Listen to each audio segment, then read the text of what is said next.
Assalamualaikum warahmatullahi wabarakatuh.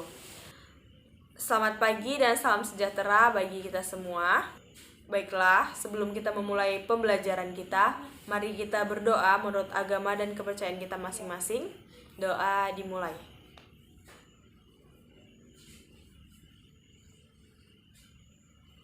Doa selesai. Baiklah, kita akan melanjutkan pembelajaran kita. Materinya adalah media penghantar komunikasi. Nah, itu kita lanjutkan dari bab kemarin tentang teknologi informasi dan komunikasi. Baiklah, media penghantar komunikasi pada umumnya terbagi menjadi dua. Nah, apa saja itu? Nah, yang pertama adalah media penghantar komunikasi kuno dan media penghantar komunikasi modern.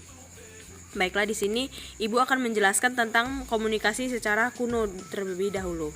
Nah, jadi yang pertama itu ada kentongan dan daun lontar. Nah, kentongan itu adalah alat komunikasi yang ada di masyarakat. Nah, biasanya digunakan untuk mengumumkan suatu berita atau peristiwa yang terjadi.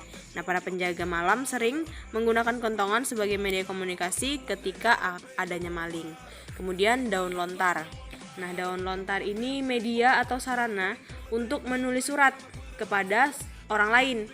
Nah, jadi dikarenakan pada masa lalu belum ada ditemukan kertas, jadi orang zaman dulu itu menyampaikan pesan melalui daun lontar yang ditulis. Oke, kemudian kita masuk ke dalam lonceng. Nah, lonceng itu adalah suatu peralatan sejenis logam yang digunakan sebagai semacam bel yang dibunyikan untuk menentukan waktu. Nah, jadi di persekolahan zaman dulu, bel itu belum ada, masih membunyikan lonceng untuk menandakan istirahat ataupun pulang. Nah, jadi pada umumnya lonceng-lonceng yang besar terbuat dari logam, namun lonceng-lonceng kecil dapat pula terbuat dari bahan keramik ataupun porselen. Nah, kemudian burung merpati. Burung merpati itu mempunyai jasa kepada orang dulu. Nah, kenapa jasa? Karena burung merpati berperan sebagai pengganti Pak Pos untuk mengirimkan surat sebelum adanya Pak Pos. Oke, kemudian kita lanjut ke prasasti. Nah, jadi kita beralih ke prasasti. Prasasti itu merupakan sumber sejarah penting untuk mengungkapkan peristiwa di masa lalu.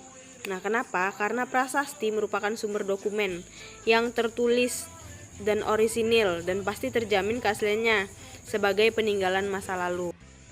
Kemudian trompet tanduk hewan. Nah, trompet tanduk hewan ini digunakan sebagai alat komunikasi yang bertujuan menandai atas dimulainya dan berakhirnya kegiatan-kegiatan tertentu. Baiklah, kita lanjut ke trompet keong dan asap.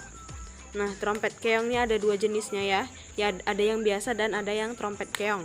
Nah, kedua alat ini sama-sama dinamakan trompet, namun bentuknya saja yang membedakan. Tapi untuk sekarang dikatakan sebagai barang yang langka. Oke, kemudian asap. Nah, asap merupakan alat komunikasi yang digunakan untuk memberitahu keberadaan seseorang atau kelompok yang tidak dapat terjangkau. Nah, tapi pada zaman kuno, asap digunakan untuk media bertukar informasi. Kemudian kita masuk ke serat papirus. Nah, serat papirus digunakan pada masa 500 tahun sebelum Masehi di daerah Sungai Nil sebagai media penyampaian informasi. Nah, serat terbuat dari serat pohon papirus, maka itu dikatakan serat papirus. Oke, kemudian kita masuk ke piktograf. Nah, piktograf itu adalah suatu ideogram yang menyampaikan suatu makna melalui penampakan gambar yang menyerupai atau meniru keadaan fisik objek yang sebenarnya. Nah, itu tadi penjelasan tentang media komunikasi kuno. Nah, sekarang kita beralih ke media komunikasi modern. Nah, karena di komunikasi modern ini semuanya lebih ringkas, lebih mudah karena melalui alat yang disebut teknologi. Baiklah, yang pertama itu ada surat kabar. Nah, surat kabar itu atau koran, komunikasi yang dikembangkan melalui cikal bakal sebuah surat. Nah, kemudian kita beralih ke radio, alat komunikasi modern yang termasuk paling pertama dibuat oleh manusia. Nah, radio mulai populer ketika badan-badan militer dari berbagai negara memakai radio sebagai alat komunikasi mereka. Oke, dari radio kita beralih ke televisi. Nah, televisi merupakan sebuah alat yang sangat sempurna dalam memberikan informasi. Kenapa? Karena dari televisi itu kita menerima informasi berupa suara dan gambar yang nyata. Kemudian facsmile digunakan untuk menerima dan mengirim informasi melalui telefoto dengan sistem reproduksi fotografi sehingga memungkinkan kita dapat mengirim salinan isi suatu halaman baik berupa tulisan maupun gambar. Nah, kemudian kita beralih ke telepon. Nah, telepon ini menjadi sangat populer karena bisa membuat kalian terhubung dengan orang yang berbeda kota tanpa harus menemuinya secara langsung. Nah, telepon juga menjadi cikal bakal telepon modern sekarang yang kita sebut dengan telepon genggam. Kemudian handphone. Nah, handphone atau telepon genggam adalah sebuah terobosan dalam komunikasi masyarakat modern. Nah, jadi di mana saja pun kita bisa berkomunikasi dengan siapa saja asal ada sinyal. Nah, kemudian handy talk adalah alat untuk berkomunikasi dengan menggunakan sinyal frekuensi. Nah, sebagai pemancarnya untuk menghubungkan handy talk yang satu dengan handy talk yang lain. Nah, kemudian komputer atau laptop adalah alat komunikasi modern yang awalnya dibuat untuk membuat laporan pekerjaan. Nah, saat ini komputer telah berevolusi menjadi alat yang sangat canggih.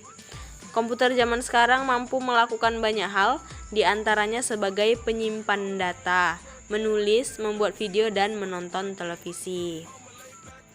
Nah, baiklah, hanya itu pembelajaran kita tentang media komunikasi modern dan kuno. Ibu harap kalian paham dan mengerti tentang media-media yang Ibu jelaskan tadi.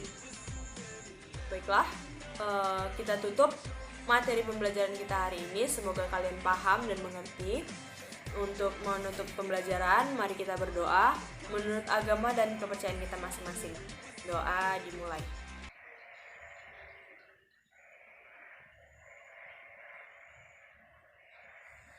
Doa selesai.